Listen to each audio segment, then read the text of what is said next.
Sean todos bienvenidos a la comunidad Kol Shaddai. Ya estamos compartiendo en vivo con todos ustedes. Espero que se encuentren muy bien. Vamos a estar abriendo las escrituras hoy en Habacuc capítulo 2. Acompáñenme por favor. Libro de Habacuc, estudio sistemático que estamos teniendo en la comunidad Kol Shaddai. Y vamos a estar leyéndolo primeramente para luego entrar en el estudio sistemático desde el hebreo. Libro de Habacuc, capítulo 2, dice así: sobre mi atalaya me pondré, me plantaré en mi muro y estaré oteando para ver lo que él me dice y qué responde a mi querella. Y Yahweh me respondió y dijo: escribe la visión y escúlpela en tablillas para que cualquiera la pueda leer con rapidez, porque es aún visión para el tiempo señalado. Ella hablará al fin y no será frustrada. Aunque tarde, aguárdala, porque sin duda vendrá y no se retrasará.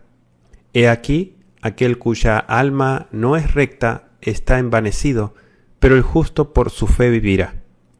El hombre arrogante, traicionado por el vino, no se queda en casa, ensancha como el Sheol su alma, y es como la muerte, que nunca se sacia.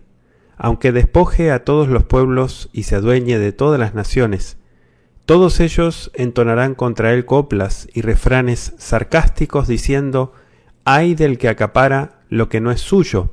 ¿Hasta cuándo había de acumular prenda tras prenda?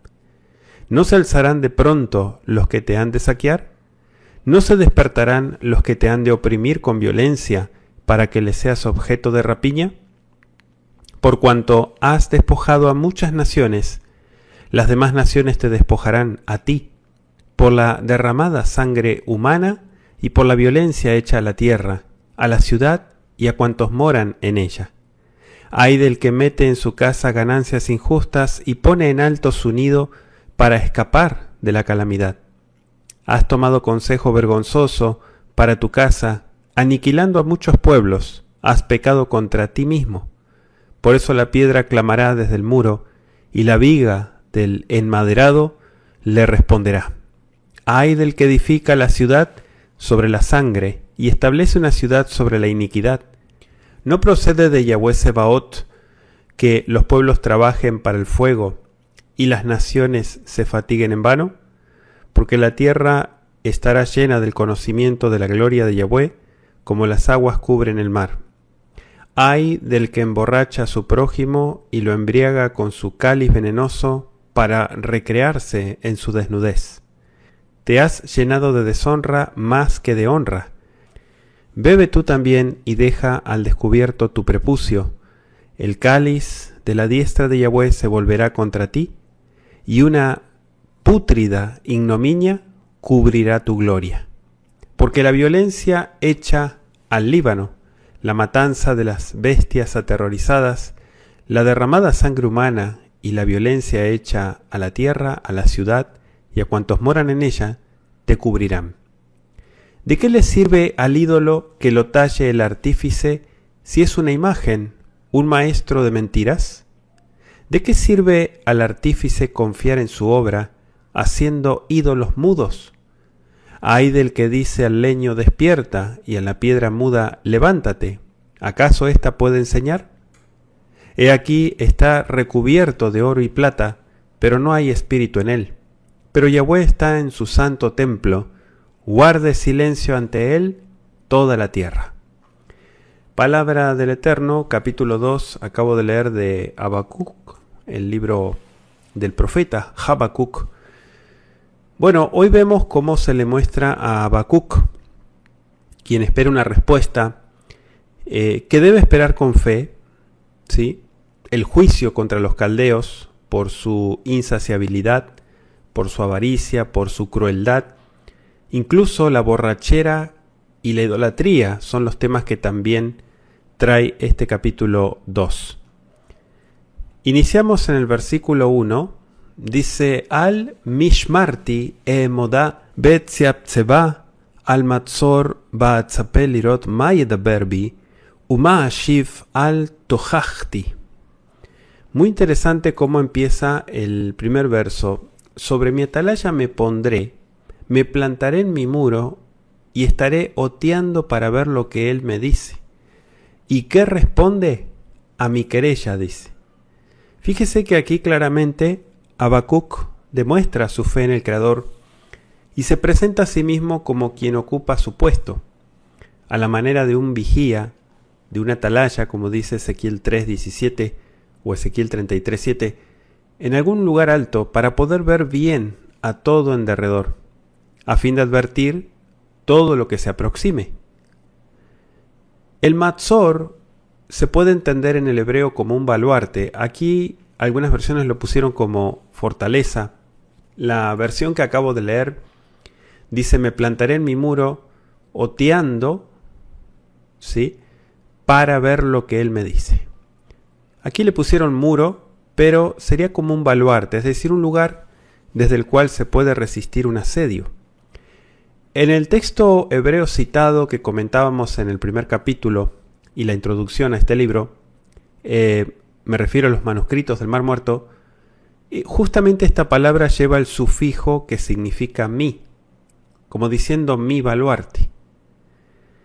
Y dice velaré para ver, o sea, en otras palabras, estaré oteando, muy atento para ver qué es lo que me responde. Habacuc se siente seguro de que ha presentado ante el Creador una objeción válida al plan divino de usar a los caldeos como instrumento del cielo contra el pueblo de Judá. Y es por eso que él pide una respuesta.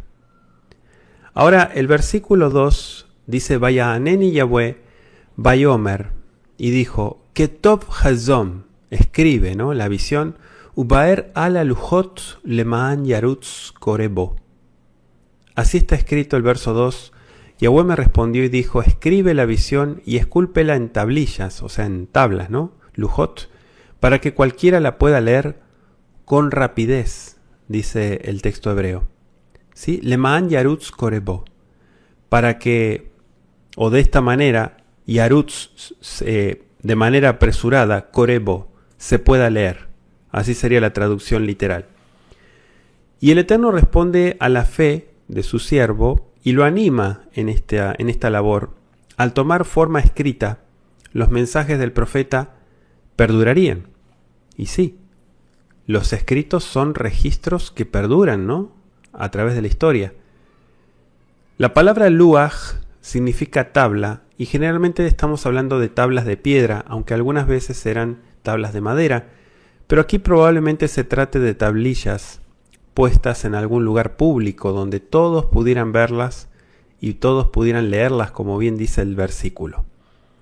La cláusula dice literalmente para que el lector de ellas pueda yarutz, pueda correr, dice. Es decir, leerla fácil, fluida y prontamente.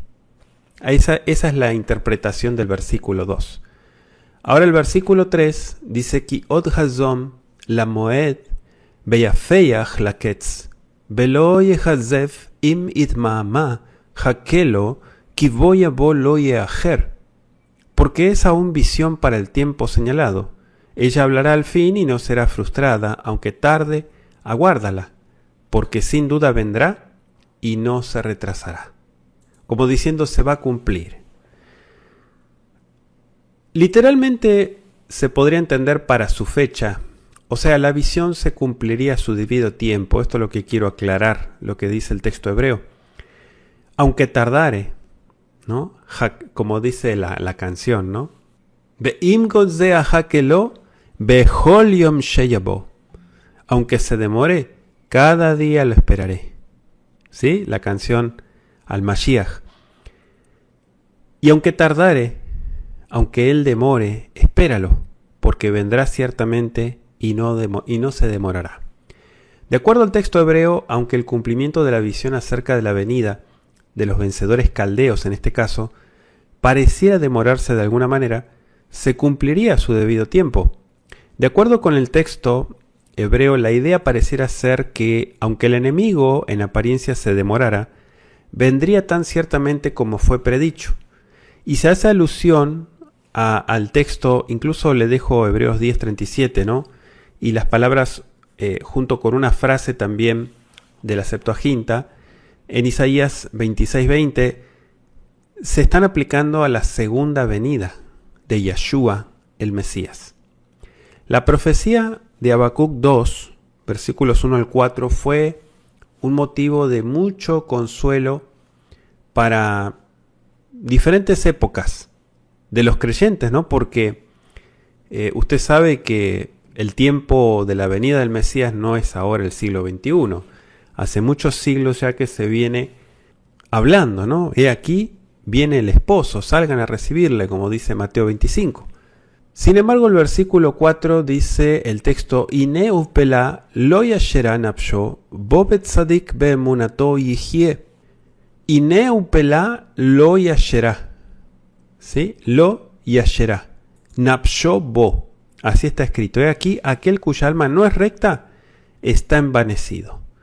Y completa diciendo: Betzadik beemunato yihyeh. Betzadik beemunato yihyeh. Y el justo, por su fidelidad, vivirá. O se podría entender como sobrevivirá. O sea, a ver, vamos a desglosarlo. La fidelidad del justo es su arma, es su escudo, es su defensa. La primera parte de este pasuk dice en una versión: si retrocediera, mi alma no tendría placer en él, ¿no? Un texto que corresponde mucho a Hebreos 10:38. Es interesante notar que el texto hebreo citado en el comentario de Habacuc del manuscrito del Mar Muerto, en este caso concuerda con el texto masorético, está tal cual. Y estas palabras reprochan al profeta por su precipitación, pero también por su falta de fe. ¿Qué es el tzadik?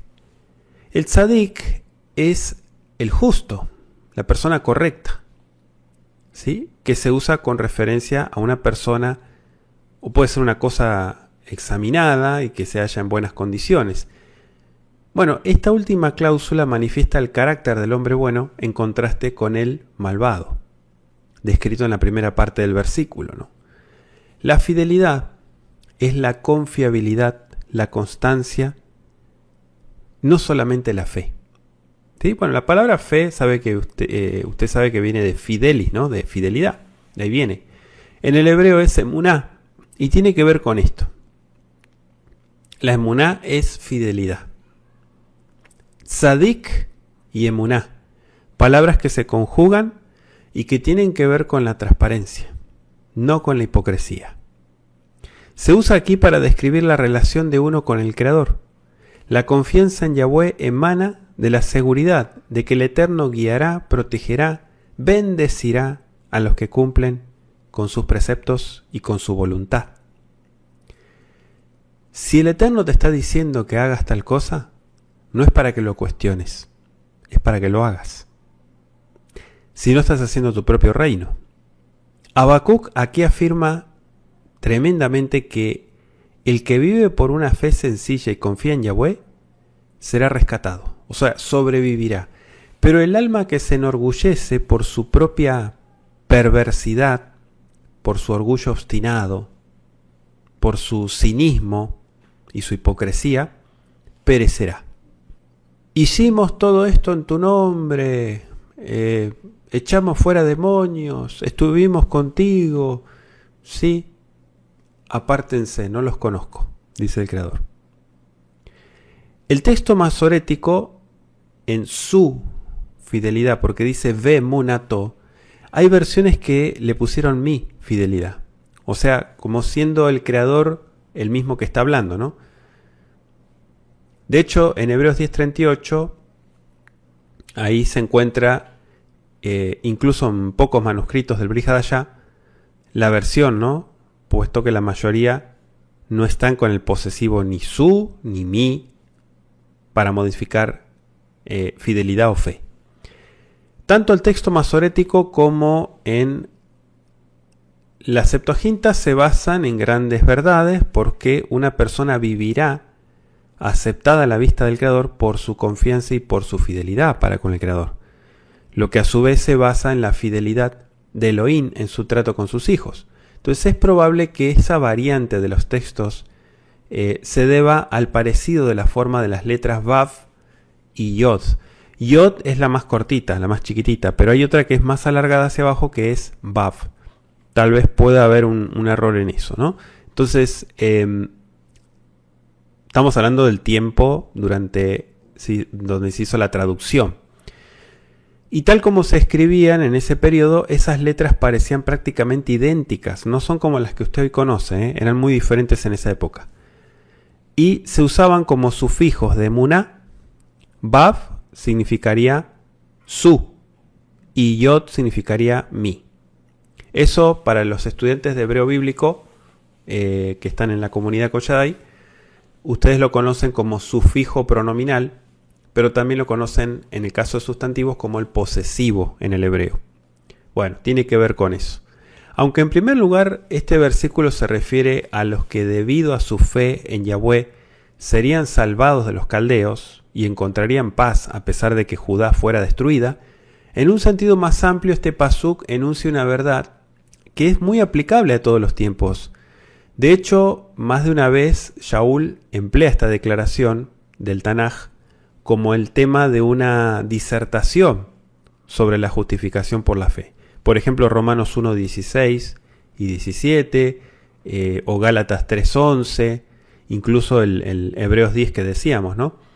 Entonces pasamos al versículo 5, dice, Be'afki ayain, boget gever, ya'ir velo yimbe asher, irhiv kishol nafsho, be'uja mavet, velo isba, vayesof elav kol agoim, vaigvot selav kol amim. Así está escrito el verso 5. El hombre arrogante, traicionado por el vino, no se queda en casa, ensancha como el Sheol su alma, y es como la muerte que nunca se sacia, aunque despoje a todos los pueblos y se adueñe de todas las naciones, dice. Mire qué tremendo, ¿no? Otra vez se hace notar el contraste entre el carácter de los impíos, tal como se presenta en la primera parte del verso 4, y el carácter de los rectos, ¿no? Presentado en la parte final de ese mismo versículo. El Eterno enumera los pecados de Babilonia, y a partir del verso 5 hasta el 19, si quieren anotarlo, y sabe que los babilonios son traidores, son impíos, como lo presenta Habacuc en el capítulo 1:13. Sin embargo, el Eterno todavía rige los asuntos de la tierra y todos los hombres, incluso Habacuc también, harían muy bien en callar delante de él, o sea, quedarse callados. Muchas veces no hay que opinar, hay que cerrar la boca. La palabra yain en el texto hebreo citado en el comentario de Habacuc dice hon, que significa riqueza, poder, en lugar de vino. Y después aparece la palabra altivo, soberbio. Bueno, tiene que ver con esto, ¿no? Con lo que la gente se enorgullece, pues no sé de qué, ¿no? Pero bueno, de esa riqueza, de ese poder, y creen que pueden pisarle la cabeza a los demás. La palabra Sheol sabemos que representa simbólicamente a la muerte, ¿no? Y así como decía Jajam Shlomo en el Proverbio 27:20, nunca se sacia. El Sheol nunca dice basta, siempre está diciendo dame, dame. ¿Por qué? Porque todos los días se muere gente. Entonces nunca se sacia, nunca deja de morir gente. Y así también los babilonios reunieron y juntaron para sí todas las gentes y a todos los pueblos. Pasamos al versículo 6. Dice, Alo ele hulam alav mashal, Isaú un lipsahidot, lo beyomar hoy amarbe, lo admatai, umahvid alav aftit, dice el texto. Mire qué interesante. Todos ellos entonarán contra él coplas y refranes sarcásticos diciendo, ay del que acapara lo que no es suyo, ¿Hasta cuándo había de acumular prenda tras prenda? O sea, las naciones, los pueblos vencidos por los babilonios, ¿no? Y la palabra avtit, que la tradujeron como prendas, aparece solamente aquí en el Tanaj y generalmente se considera que significa prendas, es decir, vestimentas u otras cosas dadas como garantía por una deuda. En otras palabras, se hace la pregunta, ¿hasta cuándo continuará acumulando Babilonia lo que debe en derecho y justicia a sus pueblos subyugados? O sea, antes de que esas prendas tengan que ser rescatadas, mediante una airada retribución, ¿no?, aplicada a los habitantes de Babilonia. Es una pregunta interesante porque acumular lo que no te pertenece. Te estás apoderando de algo que no te corresponde. El verso 7 menciona a los deudores. Dice, no se alzarán de pronto los que te han de saquear, no se despertarán los que te han de oprimir con violencia para que les seas objeto de rapiña. Mire qué tremendo, ¿no? O sea, aquellos a quienes los babilonios habían perjudicado se levantarían y los atacarían. Históricamente, hago un paréntesis, históricamente fueron los medos y los persas quienes saquearon a los caldeos y destruyeron su imperio. Investíguelo, eso está escrito en la historia. ¿Sí? Los medos y los persas fueron los que le dieron el quédate quieto a los babilonios, los pusieron en su lugar y los dejaron en cero. Bueno, el que mal empieza, mal acaba, ¿no? Y usted sabe que el robo, el saqueo, termina mal. Termina mal. Eso no termina bien. Entonces, dice el verso, con el mismo tema, ¿no?, que venimos hablando, el verso 8, dice, por cuanto has despojado a muchas naciones, las demás naciones te despojarán a ti, por la derramada sangre humana y por la violencia hecha a la tierra, a la ciudad y a cuantos moran en ella. O sea, sigue hablando del robo, del despojo, del saqueo. En su venganza, ese todos, estamos hablando de los pueblos saqueados, tomados por los babilonios, principalmente los medos y los persas destruirían a los caldeos. Le dejo de tarea Isaías 21:2, Isaías 33:1. La captura de Babilonia vengaría la sangre que los babilonios habían derramado cruelmente. Algunos creen que el profeta aquí se refiere especialmente a la tierra de Israel, ¿no?, porque ahí está hablando en el versículo 8 de la tierra. Dice, la violencia hecha a la tierra. ¿A cuál tierra? La tierra de Israel. Verso 9. Seguimos avanzando. Dice, hoy, Botseya Betzara leveitó lasum bamarom kino leinatzel mikafra. Así está escrito el verso, acabo de leer el verso 9. Ay del que mete en su casa ganancias injustas y pone en alto su nido para escapar de la calamidad. Codicia, injusta, ganancia. ¿Sí? O literalmente ganancia inmoral para su casa. Quizá esta sea una referencia a la familia o la dinastía real de Babilonia, no lo sabemos muy bien, pero es una deducción que se hace por el contexto. ¿Por qué dice poner en alto su nido? Porque eso sería como un símbolo de seguridad, que no le va a pasar nada. El verso 10 dice el texto, has tomado consejo vergonzoso para tu casa, aniquilando a muchos pueblos, has pecado contra ti mismo, dice. O sea, contra tu propia vida. Los árdides del rey caldeo, para asegurarse gloria, entre comillas, asolando a muchos pueblos, significaron su propia vergüenza y aseguraron su propia caída. Le dejo de tarea Proverbio 8:36. Pasamos al verso 11, seguimos avanzando, dice, Ki even mikir tisak be hafiz me etz yanena. Acabo de leer el verso 11. ¿Sí? Dice el texto, la traducción. Por eso la piedra clamará desde el muro y la viga del maderado le responderá. Esto es algo, son objetos inanimados, ¿no? Pero es símbolo notable para indicar la enormidad de la culpabilidad de Babilonia.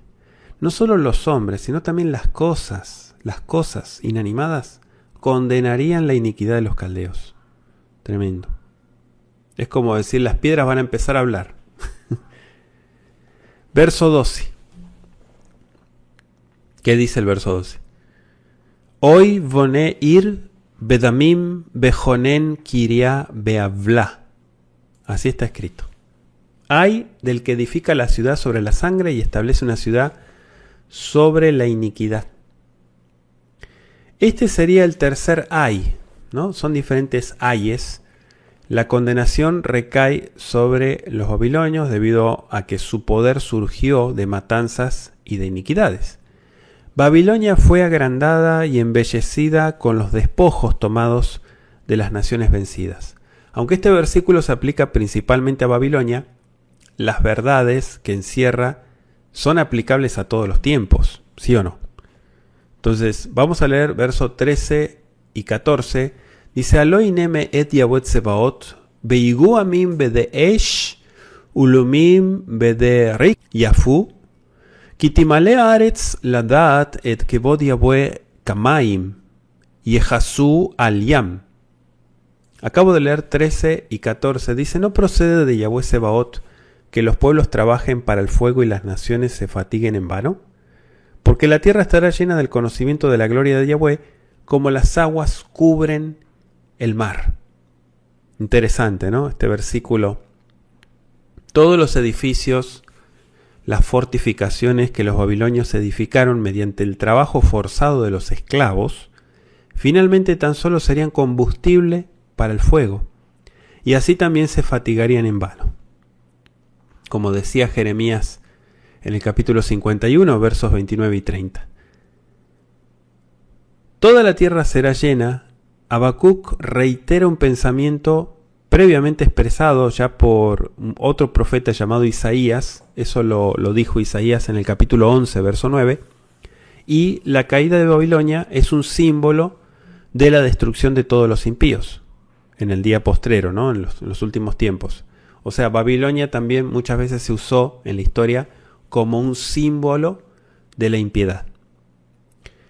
Pasamos al versículo 15 y seguimos avanzando en nuestro estudio sistemático. Dice, Hoy mashke reu mesapeyach hamateja beaf shaker lemaan abit al meorem. Verso 15, acabo de leer. Hay del que emborracha a su prójimo y lo embriaga con un cáliz venenoso para recrearse en su desnudez. Mire lo que dice, o sea, tremendo. O sea, le añade su veneno. Y en vez de su veneno, en el texto hebreo citado en el comentario de Habacuc, dice su ira. Así como el hombre que da de beber a su prójimo para aprovecharse de él, así también los caldeos dieron de beber a sus vecinos, y era tan solo justo que a su vez bebieran de la copa de la ira de Yahweh, como dice Apocalipsis 14:8. Mirar, bueno, aquí es un símbolo que ilustra, digamos, la humillación a la que quedaban reducidas las naciones vencidas bajo el régimen inicuo, tiránico de los babilonios. Muestra de esto, bueno, le dejo Lamentaciones 4:21. En vez de desnudez, en el hebreo no dice desnudez, dice festivales. ¿Sí? Entonces hay traducciones que están un poquito mal. No dice desnudez, dice festivales. Bueno, el verso 16 dice Sabata kalon mikabot shete gamata bearel tisov aleja kos yemin Yahweh bekikalon al kebodeja. Te has llenado de deshonra más que de honra. Bebe tú también y deja al descubierto tu prepucio. El cáliz de la diestra de Yahweh se volverá contra ti y una pútrida ignominia cubrirá tu gloria. La forma despiadada en que Babilonia trató a los oprimidos provocaría su propia caída, y esto la haría beber plenamente la copa de la retribución divina. Enseña tu prepucio, dice en el hebreo, pero literalmente es aral. Aral significa dejar incircunciso. O sea, literalmente sé considerado como un incircunciso. En la Biblia, el incircunciso es muy mal visto. Muy mal visto. ¿Por qué? Porque la circuncisión es la señal de la fe. Entonces, no es fundamentalismo religioso, hago una aclaración. Pero esto lo quiero aclarar porque son textos muy antiguos y que en la Biblia están tal cual, porque se habla de esta manera. Es decir, reciban los babilonios el mismo trato ignominioso, o sea, vergonzoso, que han dado a otros. En este versículo es muy significativo en el texto hebreo porque muestra una interesante diferencia con el texto masorético de Habacuc. La palabra aral, ¿sí? Algunos la traducen como vacilar, tambalearse, pero tiene que ver con aral, no raal, porque raal es otra cláusula, es otra oración diferente, cambiaría. ¿Sí? Si usáramos raal, diría bebe tú también y tambalea. Pero no, aral es como decir estar incircunciso. Los babilonios habrían de sufrir las mismas indignidades y crueldades que habían acumulado sobre sus enemigos vencidos. ¿Sí?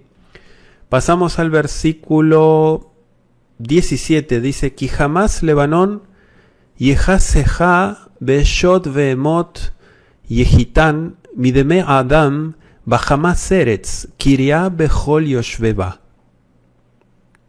Verso 17, estoy en el capítulo 2 de Habacuc. Dice, porque la violencia hecha al Líbano, la matanza de las bestias aterrorizadas, la derramada sangre humana y la violencia hecha a la tierra, a la ciudad, y a cuantos moran en ella, te cubrirán o te alcanzarán.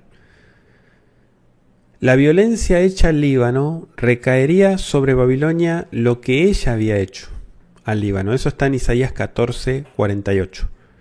Algunos consideran que Líbano, aquí se refiere al templo de Jerusalén, que fue construido con cedros del Líbano. Bueno, son comentarios, ¿no? En 1 de Reyes 5, Zacarías 11, se hace mención de eso, pero bueno, fueron cedros traídos del Líbano, pero no es que esté hablando específicamente de Jerusalén y del templo, aunque por el contexto también se podría entender de esa manera. Ahora la pregunta que dice el verso 18, Ma'il pesel kifesalo yotzro maseja umore shaker kivatah yotzer yizro halav lasot elilim ilemim. Interesante la pregunta en el verso 18, ¿de qué le sirve al ídolo que lo talle el artífice si es una imagen? Un maestro de mentiras. ¿De qué sirve al artífice confiar en su obra haciendo ídolos mudos? ¿De qué sirve? Esto es ironía pura del profeta. Pregunta en cuanto al beneficio que los caldeos obtienen en confiar en sus dioses.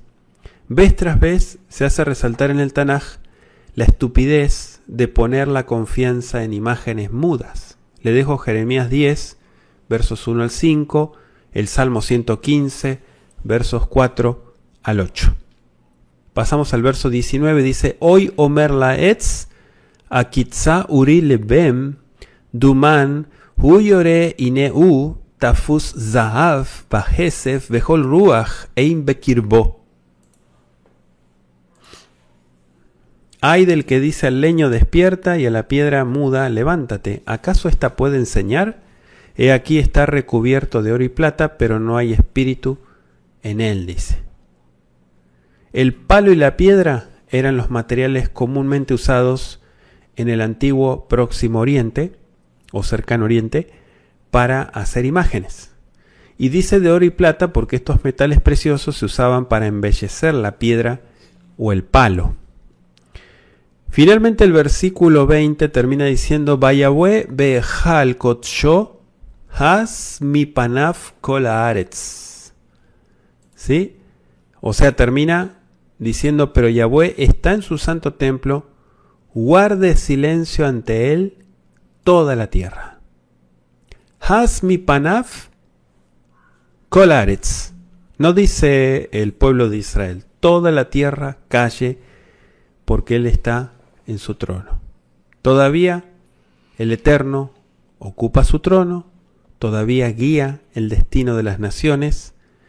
Su santo templo, o como bien dice el versículo en hebreo, Be'ehal Kodsho, que se puede entender así, su templo sagrado. En forma desafiante, Habacuc presenta la diferencia entre el majestuoso Elohim vivo y los ídolos inertes y vanos. Y el profeta puede haber tenido en cuenta en primer lugar al templo de Jerusalén como la morada terrenal de Yahweh, y en un sentido más amplio puede haber pensado también que en el templo de los cielos, porque hay un templo, acuérdense que el templo que se hizo en la tierra fue reflejo de un templo que ya existía y que existe todavía en el reino de los cielos. ¿Sí? Acuérdense que lo que está acá abajo es reflejo de lo que está allá arriba. Debido a la excelsa majestad de Yahweh, toda la tierra, constituida por los súbditos del rey, del Melech Haolam, es invitada a callar silenciosamente, humildemente, delante de él. Por eso dice calle, es decir, no pretenda poner en duda la sabiduría de Yahweh al guiar el destino de las naciones, como lo había hecho Habacuc, por ejemplo, ¿no? El lenguaje de este pasuk a veces se aplica adecuadamente a la reverencia, ¿no?, en la casa de Yahweh, aunque este no fue el propósito original de estas palabras, pero lo que está diciendo es, el Eterno no te pide consejos, no necesita tu comentario y tu opinión, resérvatela. No, es que yo creo que esto debió ser así, tendría que haber sido asá. No. Calle toda la tierra, guarde silencio, porque Él es supremo y su voluntad es por sobre todas las cosas. ¿Sí? Toda la tierra, es decir, todos los hombres, toda la gente, incluso el mismo profeta Habacuc. Hasta aquí llegamos con nuestro estudio, dándole gracias al Altísimo, como siempre, por la oportunidad que nos brinda de poder reflexionar juntos en el estudio de su palabra. Damos gracias a Él. Ribonó, Shelolam, Amo del Universo, te agradecemos por el tiempo de estudio y reflexión que nos permites tener. En Kol Shaddai te pedimos que sigas dirigiéndonos a toda verdad, toda enseñanza. Gracias por el profeta Habacuc y por las palabras que han quedado registradas para nuestra enseñanza y nuestro crecimiento. Te pedimos que sigas dirigiéndonos a toda verdad en el nombre de Yeshua. Amén y amén. Que así sea. Cuídense mucho. Recuerden mantenerse en sintonía de Kol Shaddai, nuestro canal Kol Shaddai oficial, y estar pendientes para nuestros próximos estudios en vivo. Nos reencontramos en nuestro próximo estudio. Hasta la próxima.